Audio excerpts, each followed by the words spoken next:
Oh, yeah. The running back landscape is just silly weird this year. It's just bizarro world after a couple solid players. It's been tough for pretty much everyone across the board. Yeah, especially with all these injuries. I keep looking at the stats and I'm like, what is going on? And what is going on to everyone out there? It is time to get started on the Stochastic Fantasy Football channel. My name is Matt Savoca, your host, and I'm here with my buddy Nick Lepri at Notorious FNTSY. We're breaking down the running back position. It is Wednesday. It is time to get into week 6. The bye weeks are upon us. Get your Lions, Texans, Raiders, and Titans out of your lineup. And let's get started. Nick Lepri, how are you today? I'm doing great today, and it is truly a tough scene like we were talking about just before with the running back position. The running back position this year has been no bueno, as they would say. So let's just hope that things start to get better. Yeah, that's kind of all I got to say here. I'm excited to talk about some running backs today. Hope the chat's having a great day. Good morning, Ron. What's up, Benny? Let's have a great time today. Chat absolutely firing today, and so glad to see it. Doesn't necessarily mean everything's hunky-dory on our fantasy teams, though. Some possible collusion going on. People talking about a father-son duo making Hayden Hurst the first player on the waiver wire. Hurst had a good week, but it doesn't sound that right to me. What's going on, guys? Happy to see you all, and we are going to get right into things. One thing that we've heard from the people is to get into the tier 2 quicker, because that's where you guys have a ton of decisions to make, especially midweek here. So we're going to try to do that. Good morning to some of the familiar faces. Donnie Bravo, seeing you in here. Who else we got in here popping off? Esoteric Dragon, I've seen you before. What's up, guys? Glad to see you. Glad you're all with us. Ron the Go. What's up, man? All right. Nick, whenever you're ready, we're just going to throw tier 1 on there. But if there's any players that are in clear start spots that you're fading this week, I think that people would want to start there. If you don't have anybody, that's great to hear. Yeah, for me, there really isn't anyone that I'm just overwhelmingly going to be fading. Now, I do find it very interesting that our rankings have Ramondre Stevenson at 1. But if I'm being honest with you, I don't even think it's that hot of a take. With Ramondre Stevenson? Yes, at 1. I don't even think that's that crazy. I woke up, saw the stochastic projections updated, moved them over to our rankings page so we could get these graphics ready, and I had my jaw agape. I won't lie. I get it. Cleveland defensively, nothing to be worried about. New England suddenly scoring points, even with Bailey Zappi out there at quarterback. You know they want to run the ball. You know they don't have Damian Harris. It's certainly an I get it situation. I'm not sure I put him at number 1, but I do put them in tier 1. That's for sure. If Taylor starts, I'm putting Taylor ahead of him in my rankings. Honestly, based upon what I've seen in Indianapolis, I think I'd have Ramondre ranked ahead of him. And I don't even know if that's that crazy. Like, Jonathan Taylor has been struggling mightily this year, and I don't know if things are going to get better. Wow. Okay, fair enough. Lower point total. The Colts favored at home by 2.5, but a 41.5 point total compared to Cleveland favored at home, 42 point total. It's Ron the Go. I didn't even see your full comment, but he says, I'm in a strange place, guys. That's how I feel we all are with the running back position. Look who's number 1 right now as we enter week 6. I feel like I'm taking crazy pills. Don't tell me how old that movie is. It's old enough to drink. Saquon Barkley had a scare in the third quarter of that game against the Green Bay Packers in London. Came back, took a direct snap to the house, made my fantasy teams very happy. You're starting him. Austin Eckler had a quintessential Austin Eckler game last week. We go right back to the well with the Chargers playing a tough Denver Broncos team. Not much to say here. I really want to say that Leonard Fournette is the one that, good for him, getting into the top 6. He's being used a ton at the goal line. Absolutely a tier 1 back in a landscape where outside of these players, it gets real ugly real fast. Yeah, I agree. Remember, like 2 weeks ago when people were starting to worry about Leonard Fournette because of the Rachaad White usage? Well, we saw what happened last week. Leonard Fournette is the guy. I've been trying to preach this all season. It is Uncle Lenny season, baby. It's also Ramondre Stevens season as well. Stevens season is a very good pun and very easy for us all. I just got to say that's right there for us all. Fantastic. Let's move on here, if only because if you got these players, you're starting these players. Now we get into the nitty gritty. There's our boy Kenneth Walker. We talked about him on the Waiver Wire show yesterday in your Waiver Wire video over on Notorious Fantasy. I know you mentioned it. I started the cold open on my Waiver Wire video on this very channel, talking about the Kenneth Walker being the type of player you go all in on at this point in the season. Do I think he's actually going to outperform Nick Chubb on a week-to-week basis? No.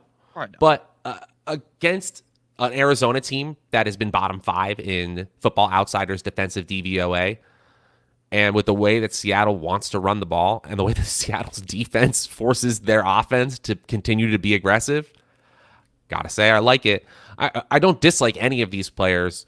Honestly, the only thing that scares me is A.J. Dillon at 14. That's aggressive with Aaron Jones, his teammate, at 9. Yeah, and then Nick Chubb at 8 seems a little low. Like, I think you could have Nick Chubb ranked as RB1. This guy has been, I'm going to be honest, I was wrong on him, and I'm fine to admit that, like, when I'm wrong about a player. Nick Chubb has been fantastic. I thought this Browns team was going to struggle to run the ball without Deshaun Watson because I thought that Jacoby Brissett wasn't very good. I watched him in Miami last year. It was like watching nails get fucking hit into your eyelids. It was awful. But now he's amazing in Cleveland. He looks really good. Nick Chubb is eating. So, yeah, things are great for Nick Chubb. I would have him ranked slightly higher. And real quick, I just wanted to bring up the super chat that we got. Shout out to Heavy CMC. He says, thanks, man. Yeah, thank you very much. This dude, Brian Robinson, entered the stadium for his first game to the song Many Men by 50 Cent. I saw that. That was awesome. This dude is a pure gorilla. What are your thoughts on him? I think that eventually he is going to be a guy that you want in your lineup every week. This week he gets the Bears. We did see he got more usage than Antonio Gibson. There's talk about Antonio Gibson potentially returning punts again. I told everyone to fade Antonio Gibson. It seems like my ideology might have been wrong for the first couple of weeks, but now it's right. I'm not firing Brian Robinson up with a lot of confidence this week, but I do think if you ask the same question 2 weeks from now, Robinson might be in the top 18, top 14 discussion. Look, I don't have a ton of metrics to tell you why this is going to happen. But Brian Robinson is the second half of the season's Dameon Pierce. This dude's going to be a thing. I am in on Brian Robinson. I'm trading for Brian Robinson. There are two things that are narrative street, but they're absolutely swaying me at this point. The fact that you just talked about it, Ron Rivera has already alluded to the fact that Antonio Gibson has a, quote, good chance of returning kicks, meaning they want this dude, Brian Robinson, to be in their backfield more often. And secondarily, he was asked, Ron Rivera, why is this team struggling? And he answered in just a very short order, the quarterback, meaning they also want to run the ball. They don't want to take the ball out of Carson Wentz's hands because everyone knows at this point that this is a below average yet still aggressive quarterback. Brian Robinson could be Dameon Pierce of the second half of this season. I am in on Brian Robinson, and also just the story is insane. The fact that he could get on the field and be effective just weeks after suffering an injury like he did. Thanks again, Heavy CMC. Thank you to you all listening to my TED Talk. Anybody else in Tier 2 you want to talk about? I want to give a shout out to Jeff Wilson Jr., who looked fantastic against Carolina and now gets an Atlanta defense that is bottom 4 in Football Outsiders DVOA. I think he's a must start. Yeah, I also like Jeff Wilson. The guy I wanted to talk about was Alvin Kamara. Despite the fact that Taysom Hill came in there and just went absolutely insane, Alvin Kamara still had a good game. I don't know about Jameis's health. It seems like Michael Thomas should be good to go based upon what I read last night. But if Jameis isn't good to go, I think that's actually better for Kamara. It hurts the other guys, but it's better for Kamara because the Red Rifle just dumps it off a million times. So I think Alvin Kamara is in a really good position yet again this week. And to be honest, last week, like if you watch the game back, you could have seen him having that crazy touchdown game where he scores like 40 points. So I think it's still on the outcome for Alvin Kamara to really be a great running back. He is a fantastic player when he's on the field still. As we get to Tier 3, I do think we got to hit up some questions here. Some great stuff coming in on the chat, but we got a ton to get to today. So, Nick, this is tough for you, I know. Rapid fire. Is Keenan Allen going to play this week? I have no idea. Your guess is as good as mine. Like Andy last week told us to just flip a coin. That might be true. Just flip a coin in your head. I have no idea. I'm going Pickens of these three, Allen, Samuel, and Pickens, because he's playing Tampa Bay. It's not going to be pretty, but he's going to get the volume. All right. Moving down the list. Spending the remaining fab. Donnie Bravo did not get me Kenneth Walker. Someone spent 41. I think that's about right. 40. That's about right. I was being a little more aggressive with that, but no problem. Can I be great? Says, should I trade A.J. Brown, Gabe Davis, and T.J. Hawkinson for Waddle Higgins and David Montgomery? Yes. I would. You said that so funny. I don't know. No, see, the thing is, I don't actually. It depends. Like, if you need a running back, then yes, I do this. If not, I think you're losing the trade. That's just how I see it. I kind of think you are too. Gabe Davis is not getting the volume, but my goodness, the efficiency is insane. Waddle and Higgins are both a little banged up, and it's not like David Montgomery was a beacon of health earlier this season too. Yeah. Donnie, flex Dobbs or Pickens this week? You have Evans and Gabe Davis. Pickens for me. Yeah, I agree. I like Dubes a decent amount, but I think Pickens is going to keep seeing high volume. Kind of answered this already. If Taylor comes back this week, how confident are we? He's a must start. Him. Yeah, it's not like you're benching him. Yeah, I'm just not very confident that he's going to return to be what he was last year. That's just my thoughts on it. And finally, we're making it through the backlog, guys. Sit Ramondre Stevenson, start Mostert? No. No, got to play Stevenson.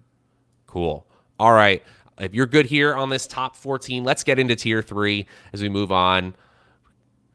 Got some more questions pouring in. Thanks for hanging out, you guys. Make sure to hit the like and subscribe button if you haven't already. Helps us out. And if you want to get a notification every time we do go live, 10 a.m. every single Tuesday through Friday, hit the notification bell. You guys know what to do. Appreciate it a lot. And yeah, now we get into the, oh boy, do I have to start these kinds of players, especially this year where this has been incredibly hit or miss. Incredibly hit or miss. Some of my favorites here, I'm still in on J.K. Dobbins against a New York Giants defense that has been luckier than good, in my opinion. I'll say it. Breece Hall, wow, looks really, really good. I have him ranked over Najee Harris rest of season in my rest of season rankings. And James Conner should have a huge asterisk next to his name because I would place Eno Benjamin essentially right in this 15 through 18 slot if Connor can't go this week. Yeah, I agree. I don't know if Connor's going to play. It seems like he's going to be out, and then he just plays. So that's just kind of how I feel about things. I agree with you on Breece Hall. Najee Harris looks like a bust. Let's just be honest. I'm going to be completely honest with you. The offensive line, like I thought, the offensive line can't be as bad as last year. The answer is yes, it could. It might even be worse. Like, it's just a disaster. Najee Harris doesn't stand much of a chance. The team doesn't look the best. They have to throw a lot in games. They're not dumping the ball off as much as Big Ben did. I'm not saying you have to bench Najee Harris every week, but it's not looking like magically something's going to change, in my opinion. That's just how I kind of read things. And it sucks because I was a big Najee Harris guy. He was always a floor over ceiling play to me, but now you're looking at 63rd among running backs this year in true yards per carry, according to playerprofiler.com, 55th in yards per touch. And he's not getting receiving volume either. He's 31st in route participation rate. It's not good. It's not good. 10 fantasy points per game is essentially what you're hoping for with Najee Harris. The chance of getting 20 on the Steelers team that just can't score right now is bad. It's bad. Certainly we mentioned Dobbins. Singletary is a player who is going to be high on our rankings every week because of the offense he plays on, but we've seen this over and over again. Their pass rate over expectation in Buffalo is just insane. And so once they get to the red zone, there is no guarantee that Singletary, even if on the field, will be a first, second, or third look. It's just the way it goes. Again, with the running back 2 outside the top, 10 to 12 players, this is what you're hoping for in 2022, right? You kind of have to start Singletary in a lot of situations. The Bills are that good. Yeah, it's kind of crazy how the Bills kicked the shit out of the Steelers by 1,000,000 points, and Singletary is still just meh. It's like they just don't want to run the ball, and I guess they don't have to, right? When you're that good at throwing the ball, but eventually that's going to come back to bite them. The fact that they can't run the ball. Like, I really do think, like, in a playoff game, like, it's like, especially against the Chiefs this week, that could be the reason why they lose, because they can't run the ball. That's interesting. I mean, passing matters so much more in the NFL. I'll just Of say course. that straight up. If you're going to be good at one thing, be good at passing, and then be good at passing defense. And then you're describing the Buffalo Bills. But in Yeah, terms but of, also, oh, go ahead, go ahead. sorry. I was gonna say also though, if you want to beat these teams like the Chiefs that have this crazy firepower, you want to be able to drip the clock. You want to be able to have these long, methodical drives.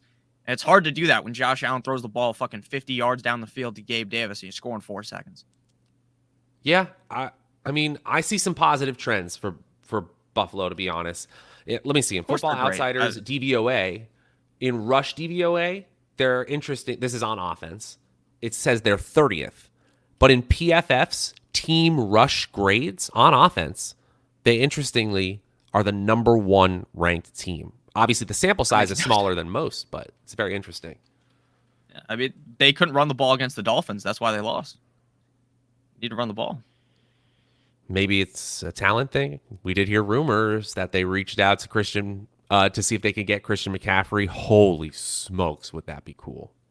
You know what would be funny about that? Trading for McCaffrey and then not being able to use him because you don't know how to run the ball. Well, that's the thing. I would put him probably like ahead of James Conner, like firmly in that tier, like but around like Aaron Jones at 10, not at number 1 if he was in Buffalo. I agree. Hey, Miso, what's up, man? Glad to see you in chat. Anybody else you want to highlight here? Kareem Hunt is still a player I'm targeting against a New England defense that has been good, not great defensively this year. They looked really good against Detroit, who unraveled for some reason. Just a complete shit the bed game for Detroit. Yeah.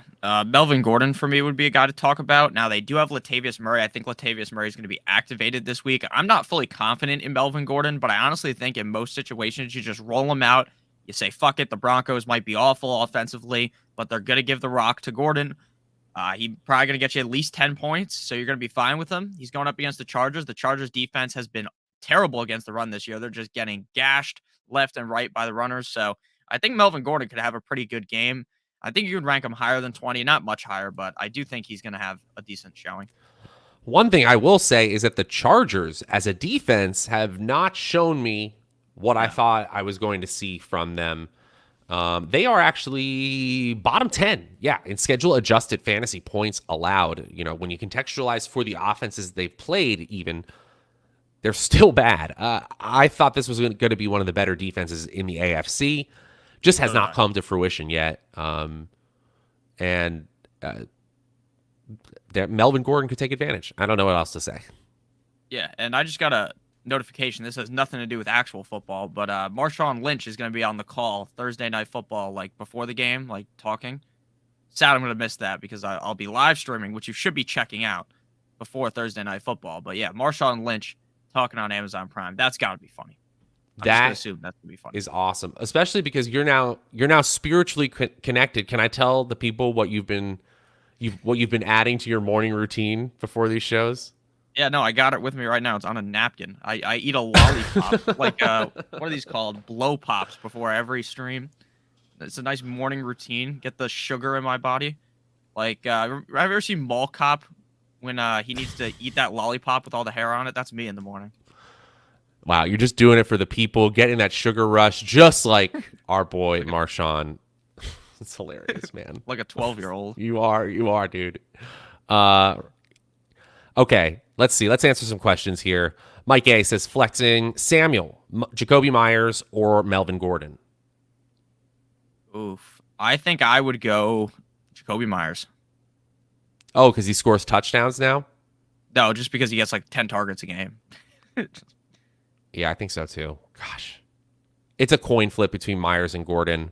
I actually think if I'm projected to win, I go with Gordon for the floor. Yeah, I agree. Okay, let's see. Whoops. Waddle, David Montgomery, Swift, Breeze Hall, pick 2. I would go with. Sorry, Swift I love ain't gonna Breeze play. Hall. Swift's not playing. He's on bye. So. He's on a bye, yeah. Montgomery and Breece Hall for me. There are reports Tua is practicing, which is great. They're saying he's unlikely to play on Sunday. I don't know about that. I think he could play, but again, I'm not a doctor. He's definitely going to play next week for his revenge game up against that fuck Brian Flores. I hope he's ready. I hope that bastard's ready because we're going to be screaming at him Sunday Night Football in Miami. I pray for that man. Fins by 50. We're going to lose by like 72 if Teddy's the starter or Skylar Thompson. So I'm going to fade Waddle this week. It seems like these backup quarterbacks have no idea who Waddle is. But yeah, Montgomery and Brees Hall. But I still think you can rank Waddle inside like the top 15-ish. But yeah. He's so talented, and he could always get that like game he Huge had last play. year where it's like 11 targets, low ADOT, just moving the ball, especially with Tyreek's toe a little bit banged up, but it's not something we can say is the most likely outcome here. Raheem Mostert gets a shout out as well. Absolutely the more utilized back, and Minnesota's defense is not anything special. They're exactly league average in schedule adjusted fantasy points allowed. Definitely in the you can start him range. Let's move on to tier 4 here as we move on. Got making some good time today. Got some time left. We got some questions rolling in.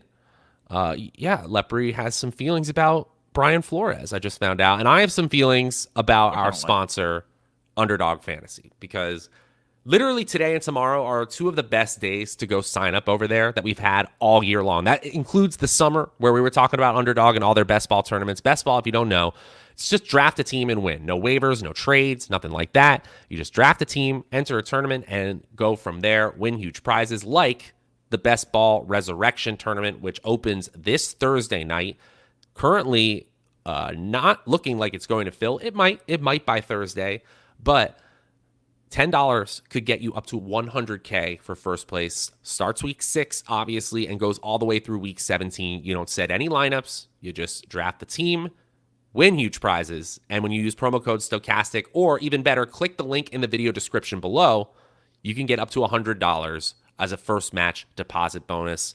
Whatever you put in 50, they give you 50. You put in 75, they give you 75. You know how it works. That's how you do it. Underdog Fantasy. I'll see you in the tournament, and we'll see you at the top of the leaderboards. 25 through 34, the absolute tire fire of the flex positions, because these players have been letting you down week after week. Now some players have had spike weeks. CEH, I see you. Tony Pollard, I see you. Michael Carter, even, I see you. But some of these players have just been burning holes in your flex spots for a lot of these. And then shout out to my boy Brian Robinson. Anybody stick out to you positively or negatively as we get into the weeds of this position? Yeah, I would rather like get stabbed in the penis than play Cam Akers, if I'm being honest with you, right? Like Cam Akers is just awful. Don't play Cam Akers. Don't play Cam Akers, guys. Let's be honest. 25 is way too high for Cam Akers. This is ridiculous. 25. Cam Akers runs in slow motion. He's running like he's in quicksand. The guy runs. He's so bad. Like, you want to know how you slow the game down if you're the Rams? You run the ball with Cam Akers. Cam Akers sucks ass. He should not be at 25. I understand the upside. He's on the Rams. He's going to get the ball because they love running the ball. But I don't like anything to do with Cam Akers. And then James Robinson. I am in full-on panic mode, DEFCON 5, fucking red alarms going off in my room because, man, oh, man, it looks like they're trying to give the ball to ETN more. Sure now, I don't even trust ETN. I'm playing both of them. I list them both as starts on my video because to be a start, you just have to be a top 28 running back in my mind, and they both fit that narrative for me. But I definitely think at this point, I'd rather have ETN. But what do I know? Like, the Jaguars have also been asked the last 2 games. What happens if they play good? Does that mean James Robinson gets more touches? I'm not sure. So I'm not all out on James Robinson. I'm just saying, starting to panic a lot a bit. In week 2, the opportunity share was 37% James Robinson, 17% Travis Etienne. Week 5 was 17% James Robinson, 23% Travis Etienne. So the trend is totally in the opposite directions for both players. But we haven't seen Travis Etienne reach the level of volume that James Robinson himself did at the beginning of the season. That is what I think is in his future. And eventually we'll at least be swapping the position of Robinson and Etienne. We'll have Etienne above. I think I personally do rest of season. And CEH is the player who, if Jerick McKinnon didn't look so damn good, I would have him higher because he's been excellent and being used very, very well in the red zone. But I mean, The team passes a lot. Yeah, you run that game back, Kelsey doesn't score 4 fucking times. So, Exactly. I mean, Clyde Edwards-Helaire was there on the goal line. It falls on like the 2-inch line, right? If you remember that. So look, at the end of the day, CH still got his chances. Having one bad game, I'm not going to panic. He's on one of the best offenses, if not the best offense in the league. Up against the Bills is going to be a high-scoring game. I think CH gets it done. I'd have him ranked higher than this. Me too. Okay, I'm glad you're with me there. We'll see how the projections and the rankings play out over the course of the week. Let's get to some questions here as we round it to the bottom of the hour. Clicky keys. Would you trade JT, Lamb, and DK for Lazard, Amon-Ra, and Devontae Adams? I don't think so. I think I'd rather have JT, Lamb, and DK at this point. But it's close. I mean, look, Jonathan Taylor's trade value is at an all-time low. It's in the dumpster. But like, I feel like you could get more than Lazard. Like, if you get someone else other than Lazard, maybe That's exactly what I'm thinking. Maybe someone in this tier of running backs that we're talking about, right? Because they're not going to be valued that highly. Maybe someone like a Travis Etienne, a Brian Robinson, Tony Pollard. Maybe what's Lazard going to do for you? Like, he's just a decent start every week. And they're spreading the ball around in that Green Bay Packers offense that isn't even explosive. So I'm not chomping at the bit to get Lazard. But Amon-Ra and Devontae are good. Yeah, I agree. Yeah. So, same here, Weather. I'm so glad Travis Etienne is finally getting production. It felt like only a matter of time. Then I felt like I was taking crazy pills. But now it seems to be getting back on track. Did I see that Heavy CMC is back here with Super Chats? Hey, man. Thank you very much. We appreciate you. We appreciate all of you, but this is really cool to get a second Super Chat. It means a lot, man. Thank you. I have a chance to pick up Khalil Shakir. By the way, research him. Diet Debo. Hashtag Diet Debo. Must give up Thielen or Brandon Cooks. Who would you guys trade to acquire Shakir? Neither of those players. I'm not getting rid of either of those guys. The problem is, like, McKinsey is on the way back, right? Robinson, Crowder isn't out for the year, right? I mean, he broke his ankle. Okay, so maybe he might be out for the year. But looking realistically, like, Khalil Shakir is at best 4th string receiver on the team. Now, again, he's going to have big games because he's on the Buffalo Bills. But there's a much higher chance that at the end of the season, Thielen and Brandon Cooks could double. Like, both of them could double the output or maybe even triple the output Shakir has. So I'm going to be honest with you. I don't think I'd get rid of either of them. If you're a Shakir guy, Shakira, you want to get rid of one of these guys, get rid of Thielen. But my opinion, I would not do that. But I'm going to give you an answer since you donated the money. I wanted to make sure you get your answer. I will tell you this. I have Khalil Shakir in the Stochastic Dynasty League. Absolutely thrilled about his usage. I'm not trading Cooks or Thielen this year in season-long fantasy football. I'm just not doing it yet. I'm excited. I thought he looked great. It looks like he's going to be utilized, especially with the injuries they have in the receiving core of Buffalo. But he's still playing with Diggs and Davis and Knox and not looking like a superstar right away is enough for me to hold off. Remember, season-long fantasy football is about delineating the superstars from the starters this year. Maybe Khalil Shakir will be there someday, not today. Okay, let's see. We got a bunch of stuff rolling in. We got some time here. Chat. What happened? We got another super chat. Clicky keys. Let's go. And thanks, guys. Thanks for hanging out. Clicking the like button and the subscribe. And, of course, these super chats make our day. JT, Lamb, and DK for Hunt, Amon-Ra, and Devontae. So this is very similar. Yeah. So, yeah. I like this better. I like this better, too. But let's think about this realistically, right? Amon-Ra is in a really good spot to succeed. So is Devontae Adams, unless he gets suspended for pushing that guy. Did you see my tweet? I tweeted out, someone DM'd me on Twitter and said, "Is this you?" And I literally look like the guy that Devontae Adams pushed. What? Yeah, I'll literally pull it up. We got to find this. That's we have to answer the question amazing. first. So in reality, I actually think I'm more willing to do this trade, but with how good DK has looked, I was out on DK. I think I still have to hold. Right? DK and Tyler Lockett are two of the most surprisingly usable players rest of season because Geno Smith has now proved himself capable. And the NFC West has a ton of good teams to the point where they're probably going to have to score points to win games. Their defense is certainly not doing them any favors at all. If Geno's actually going to be able to score 22 to 32 fantasy points in a week when things go decently well, you're going to have a ton of usable weeks and big plays from DK and Tyler Lockett. Thrilled to see it. You love to see it. But I do think that you're getting solid value, is almost what I said, for Amon-Ra and Devontae Adams. And Kareem Hunt is a top 20 rest of season back for me. For me, I'm doing this trade. It's really close, though. Okay. Yeah, I think it's incredibly close. You could do it if you want, Clicky Keys. I think it's a fair trade. So thank you for the super chat. Go ahead and do that. But now I'm going to share my screen with the picture because it is really funny. All right, I can't wait to see this. All right, I'm shooting full screen here. I mean, this is you are of the Caucasian variety. You wear backwards hats. Does kind of look like me in that regard, yeah. Doesn't look exactly. It doesn't look exactly like you, but it's still funny. Maybe it's like Dan Lepri. It's like your second cousin. We just don't know it. That is funny though. But okay, we'll pull back on the actual rank. I don't know any. I just thought I should show that. I thought that was kind of funny.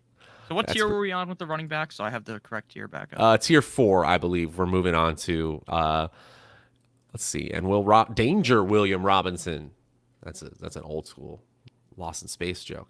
In a 12-teamer, I am fairly solid at running back, which is a great place to be, especially this year, and could trade either Jeff Wilson, J.K. Dobbins, or Miles Sanders. What wide receivers do you feel I could get in return for one of those guys? Someone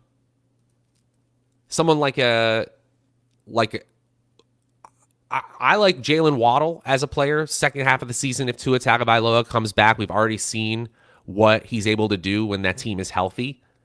Someone in that tier, maybe AJ Brown. What do you think? Yeah, I'd be looking to buy low on AJ Brown, definitely. Same thing goes with Waddle. So yeah, I agree with you. It's really hard to kind of answer these kind of questions because you don't know what the other person needs, like who has the player. So it is kind of difficult. But yeah, I would be looking for say a range of receiver 12 through 18, like maybe a guy like Cortland Sutton, who people might be really nervous about because, oh my God, Russell Wilson looks like shit. We've seen him on prime time. The fact that he plays on prime time every week makes him look even worse, in my opinion. Like, if everyone wasn't watching every snap, right? If you're you see it on red zone every once in a while, you're like, he's looking bad, but it's okay. But the fact that we see him every week, you have to watch the whole game, and you're going to watch the whole game. So you're sitting there watching. It's 12 at night. You just watched this guy put on a master class of a bad performance. Yeah. So, yeah, I'd look for Sutton. Sorry, that was like a rant. But. No, I'm mad about it, too. I'm mad about the whole Denver offense. I've entered the next stage of grief. I don't know what to tell you. I'm closer to the acceptance phase than you. Yeah, I have Russell Wilson in our work league, and I'm still in first place, and I have to start him every week. So things are working well for me. And Mr. It's going all right. Man. I'll see you week 13, though. We're on a collision course. I'm telling you. I'll be 12-0 by then. James Conner for Kenneth Walker. Call me crazy. I think I might do that because James Conner keeps getting hurt. Exactly. I don't need a running back who's hurt over and over again. The fact that he got nicked up again, he looked good in that game, which is the thing that annoys me. He looked good before he got hurt, but Connor, once he's nicked up, is just significantly less effective. Do you see Jamal Williams valuable after the bye week? He's certainly less valuable with Swift on the field as we expect him to be after the bye week. But I do think that Williams, with the amount of red zone touches he's seen with both players healthy, he's still a solid RB2 and flex players throughout the bye weeks that you should hold on to. Yeah, you definitely got to hold him. You can still roll him out there. Obviously, his upside isn't as high with Swift there, but you could talk yourself into a matchup where it's oh, wow, the Lions are probably going to score a lot of points here. Let me throw Williams out there. He'll probably get me 9 points. In a good game, he might score you 18. Swift is the guy, though, very clearly. I assume the second Swift comes back, they're going to force feed him the ball. He changes that offense entirely. Same with Amon-Ra St. Brown. Wow. That's Amazing. It's just a situation I just didn't expect where like two possibly viable running backs on the Detroit Lions, just like we thought it up in the middle of the offseason. Swift for Geno. In a super flex league, that actually makes sense. So maybe that's what's going on, but otherwise, no, that doesn't make sense. Yeah. Okay. This is an interesting one. Donnie Bravo. Not going to lie. Worried about starting Gabe Davis, especially if McKenzie and Knox come back. Also, Shakir is getting looks. We talked about him too. Gabe Davis is one of the most enigmatic players in all of fantasy football this year, right? Because he's getting almost no volume, but he's taking everything to the house. Like, what the hell? You still, I don't know. It's just, it's a sign of the offense he plays on. And I think you start Gabe Davis and you take the highs with the lows. Yeah, you just whipped out an SAT college word right there that you just used. I don't even know what that word meant, but yeah, I agree with you. I agree. I think that Gabe Davis is kind of like Mike Williams, maybe, but like he's on a better offense. And like, look, at the end of the day, Gabe Davis was definitely hurt the last couple of weeks, except for last week, and that's why he had a good game. He put up the Randy Moss stat line where it's like 3 receptions, 3 targets, 170 yards, 3 touchdowns. He only scored 2 touchdowns. It was the Moss. But I didn't think of that. Yeah. It was very funny. He had a great game. I'm not worried at all about Gabe Davis. And then Devontae Adams on Monday night was like, hold my beer. I'll show you. Yeah. Kelsey was like, look at this. 4 touchdowns, fucking 12 yards. Take that, pal. It was like 25 yards, actually, but still. Can I just say that we deserved that Monday night game? Not only was it entertaining, just crazy stat lines. The Raiders had the firepower to keep it close. They're going for 2, heavily scrutinized, but fun as hell to watch. After all the agonizing primetime games we've had this year, that was especially fun. I really liked that game. Yeah, I talked about this yesterday on it was either the running back or the wide receiver start sit video. I was like, man, have the primetime games been worse this year, or is it always this bad? Horrible. Has it always been this bad? I was like trying to think back. I was like, I don't think it's ever been this bad. But then again, we're only through 5 weeks, so there's still a lot of the season. Things can get better, but things have been worse. Very bad. Yeah, they could always get worse. Let's move to tier 5 real quick, or throw up the whole board if you want, as we get the last 5 minutes of this. Oh yeah, here we go. Antonio Gibson, Rashad White, the most valuable handcuff in fantasy football, in my opinion, because we know he's getting all the touches in Tampa Bay. The other offenses, it's much more murky about who would get the touches should the top player go down. You know what was really funny last week when you were not here? Someone asked us a question, me and Andy. They're like, oh my, who should I keep? Kenneth Walker or Rashad White? And initially I was like, oh, you keep Rashad White. Like, he's in a better situation. And then, I don't know what, Andy said something. I was like, you know what? I'm going to agree with Andy. Keep Kenneth Walker. I would have felt like a real buffoon if I said to... But then again, right? How was I supposed to know that was going to happen? So. Exactly, guys. Exactly. So from a key strategy standpoint, if you're holding on to RB2s, you're obviously kind of planning on the fact that there's a possibility the RB1 in front of them gets injured. If you're trying to tie break between 2 RB2s, you look at the talent profile of the player, sure, but you look at the offense they're on. If both players are going to get the same amount of touches, should both starters in front of them get injured, which team is going to score more touchdowns? It's the Tampa Bay Buccaneers. Now, Geno Smith and the Seattle Seahawks are scoring plenty, actually. That's good to see. But just from a fundamental standpoint, you would take Rashad White in a vacuum. Of course, Rashad Penny goes down.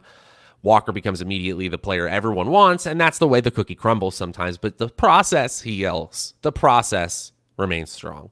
Yeah, any player you actually like starting here? Oh, sorry, I cut you off there.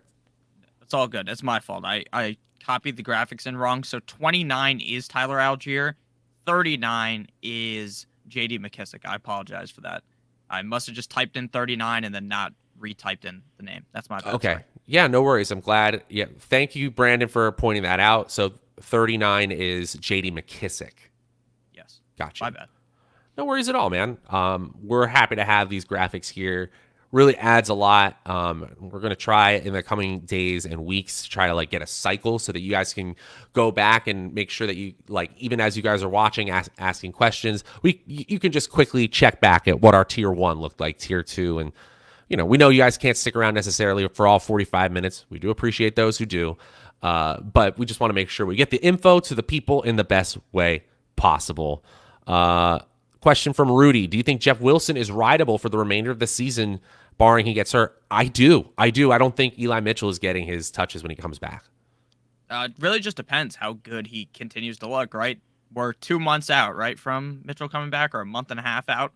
Look, if Mitchell comes back and Jeff Wilson looks like Jeff Wilson right now, I think Jeff Wilson's the guy. But if he comes back and Wilson's kind of struggling, then we could see Elijah Mitchell take that spot back. If you have Mitchell in your IR spot, I'm still holding him. There's no way I'm releasing him. And I think, Rudy, I will say, if this is a yes or no question, my answer leans towards yes. But what I really want to do is exactly what Astral Mind is talking about. I think you could take this big week you just had and sell high, because there's some variability in the San Francisco offense that I don't necessarily need to be a part of. Wilson is a good fantasy player, but in my opinion, he is not a must-hold league winner at this point.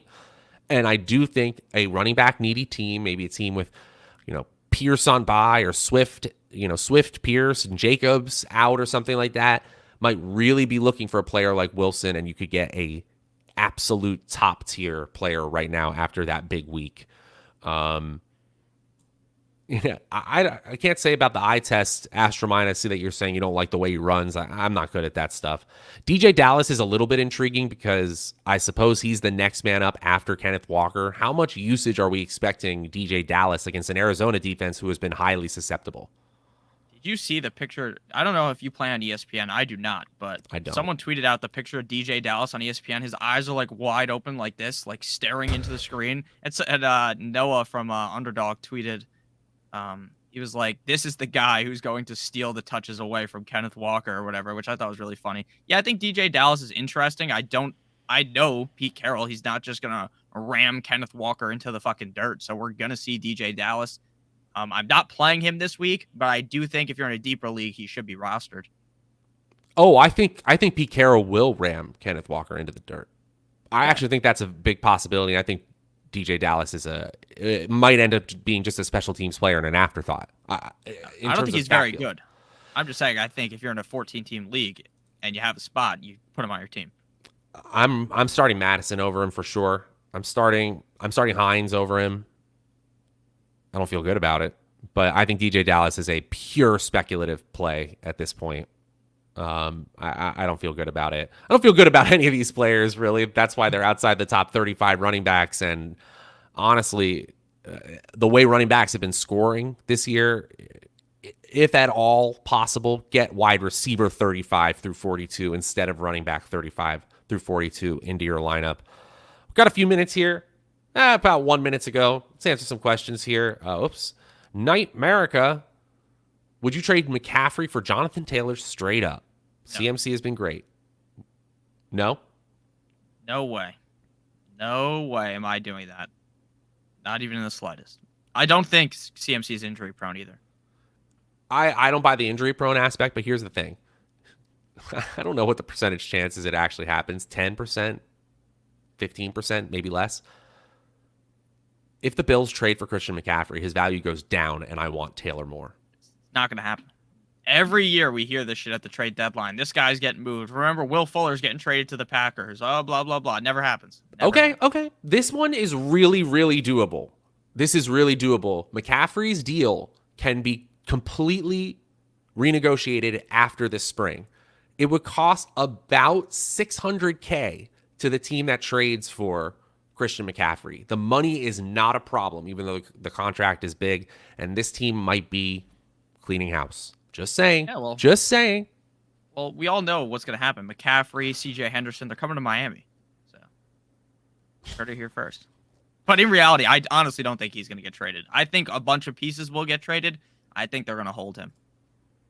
That's a good place to end it. This was a great conversation, Nick. Oh, man. I don't know. Let's put a number on it. What are the percentage chances off the top of your head that CMC gets traded? 5%. All right. I'm going to put it closer to 20%. Still 1 in 5 chance. Not a whole lot of times it actually happens, but I think it's a little more probable than you. Follow this man at Notorious FNTSY. I'd love a follow too. if you could spare it, at Draftaholic. He's Nick Lepri. I'm Matt Savoca. We will be back tomorrow, of course. We will be talking wide receivers. And then Nick is back right before Thursday Night Football. The greatest game of all time, Chicago Bears and Washington Commanders. The one we've all been waiting for, but he'll be answering all those tough start-sit questions in the hour leading up to the game. Thanks so much for hanging out. Check out Underdog Fantasy by clicking that link in the video description below. And until next time, for Nick, I'm Matt. We'll see you guys later. Adios.